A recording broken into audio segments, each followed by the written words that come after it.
Why, good morning. This is Chris from Rekkid Talk, and it's a coffee kind of morning here. Why, yes, it is. And so, Robert's at my turntable. Robert, is it Robert's at my turntable or Robert's on my turntable? But anyway, you know Robert and his turntable and his coffee. And so, he's asked us to talk about a band you should know. That's like one of his ongoing series on his channel is to talk about bands you should know. He wants us for his contest to try to focus on bands that aren't typically talked about in videos. And so I'm going to cover the entire discography of the I Don't Cares. I am holding the entire discography of the I Don't Cares in my hand.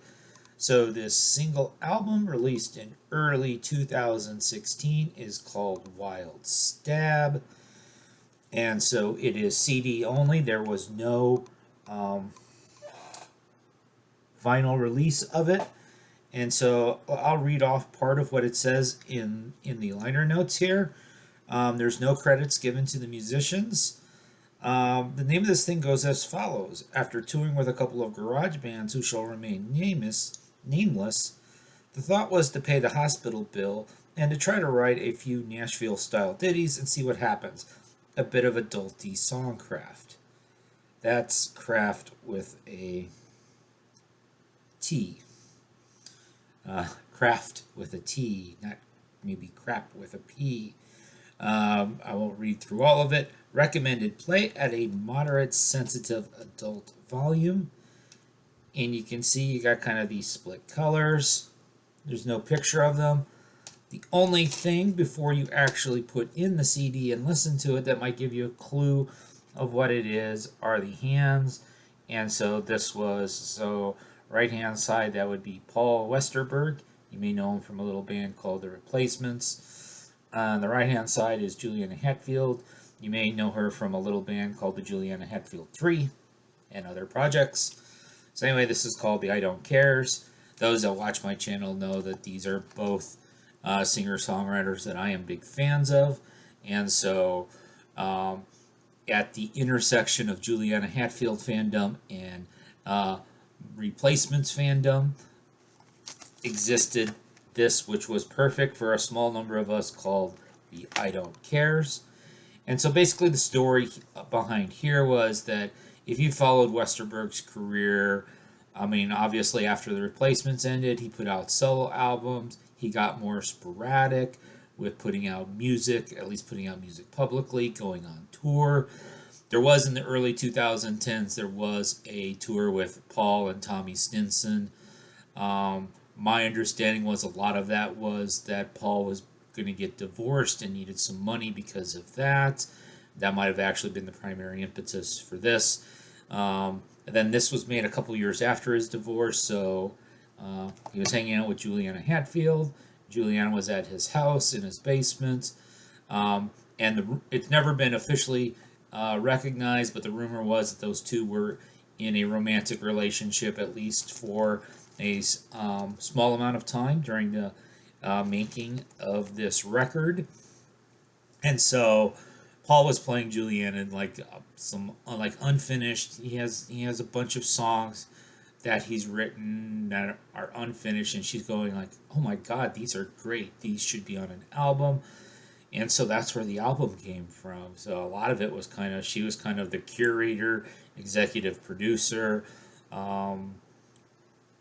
The album is definitely going to sound, and it's pretty long. It's got 16 tracks on it. It's going to sound like a Paul Westerberg solo album. It's not really going to sound like a Juliana Hatfield album, except you can hear there are obviously some songs where she's singing backup. You can definitely hear her backup. And maybe you can try to detect who do you think's playing guitar. Is it Paul or Juliana on this particular track? A couple times she sings lead, like Dance to the Light, track number 6, which I think is the most Juliana sounding song. Born for Me was sort of a reprise of a song from Paul's Suicidal Suicaine Gratification, or Suicaine. Yeah, I think that was the name of the album from the late 90s. The song was written about his now ex-wife. Apparently, Paul at some point during an interview that he did for this album said he'd written the song about Juliana, and certain segments of the Paul Westerberg fan base really didn't take that very well. Probably the most noteworthy song here, "King of America." There were some videos that were put out during this time period. Some of them they had some fans make some videos. The King of America video is pretty cool. Maybe I'll link up to it. Have to Pee was kind of a silly song. Westerberg, he'll pull out Gary's Got a Boner sometimes, stuff like that. A Whole Lot of Nuttin'. Hands Together is kind of a good, long, sad song to end the album with. So Love Out Loud is kind of a cool, short, it almost harkens back to 50s rock. So if you like these folks, you might like the I Don't Care's Wild Stab. Honestly, this is going to be hard to get because this is out of print. They've never reissued it, and considering that Westerberg's involved. Recently, somebody asked Juliana if Paul was going to put out another record, and she said, "I think he's retired, but I haven't talked to him in a couple of years." So yeah, I think at this point I would be shocked if anything by any new music by Paul Westerberg ever gets officially released again.